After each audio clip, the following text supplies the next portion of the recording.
அல்லாஹும்ம இக்ஃபிர்லி அல்லாஹும்ம இக்ஃபிர்லி அல்லாஹும்ம இக்ஃபிர்லி யா அல்லாஹ் என்னை மன்னித்து விடு யா அல்லாஹ் யா அல்லாஹ் என்னை மன்னித்து விடு யா அல்லாஹ்.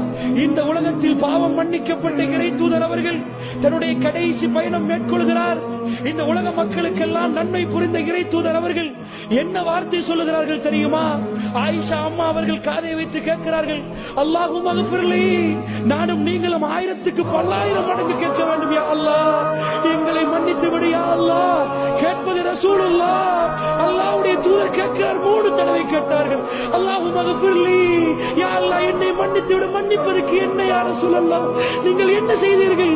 யா அல்லாஹ் உயர்வானவர்களோடு என்னை சேர்த்து விடு யா அல்லாஹ், உயர்வானவர்களோடு என்னை சேர்த்து விடு யா அல்லாஹ், இந்த உலகத்திலே உயர்வானவர்களோடு என்னை சேர்த்து விடு.